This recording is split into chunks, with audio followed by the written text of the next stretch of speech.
Hi అండి, welcome back to our channel Naya trends. ఈరోజు వీడియోలో మీకు ఫిష్ ఫ్రై ఎలా చేయాలో చూపిస్తాను.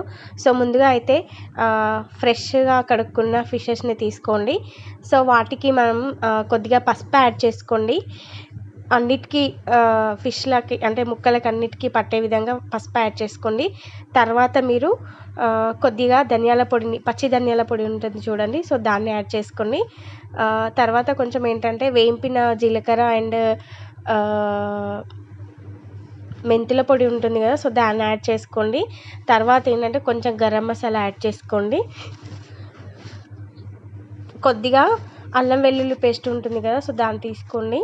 తర్వాత మీరు కారపొడిని ఫిష్కి మీరు అంతా అంటే చల్లినట్టు వేసుకోండి, అంటే అంతా పడేలాగా వేసుకోండి, అన్నిటికీ పట్టేలాగా వేసుకోండి. తర్వాత ఏంటంటే నిమ్మరసంని పిండుకోండి. నిమ్మరసం వల్ల ఏంటంటే ఫిష్ అనేది మనకి గట్టిగా ఉంటుందన్నమాట, చాలా మంచి టేస్ట్ కూడా వస్తుందన్నమాట.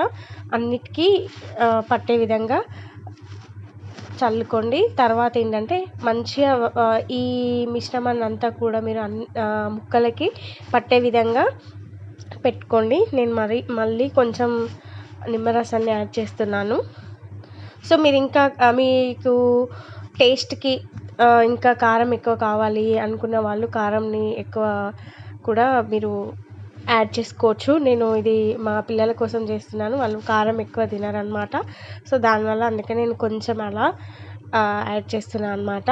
సో నెక్స్ట్ ఏంటంటే దీంట్లో మీరు అన్నిటికీ మంచిగా ఈ ఫ్లేవర్ అంతా కూడా మీరు ఫిష్కి మంచిగా పట్టేలాగా పెట్టండి. నిమ్మరసం అనేది మెయిన్ ఇంపార్టెంట్ అనమాట. సో దానివల్లనే మనకు మంచి టేస్ట్ అనేది వస్తుందన్నమాట. తర్వాత చూసారు కదా, అన్నిటికీ మొత్తం అప్లై చేసుకున్న తర్వాత కొద్దిగా ఉప్పు వేసుకోండి, సాల్ట్ వేసుకోండి అన్నిటికీ. సో ఇలా సాల్ట్ వేసుకోండి, మీ టేస్ట్కి తగిన విధంగా వేసుకోండి. తర్వాత ఒక ప్యాన్లో ఆయిల్ తీసుకొని ఇలా నెమ్మదిగా వేయించుకోండి. సో దానివల్ల మంచిగా వేయించుకోండి. సో చూడండి ఫ్రెండ్స్, చూసారు కదా ఇలా ఉంటుందన్నమాట.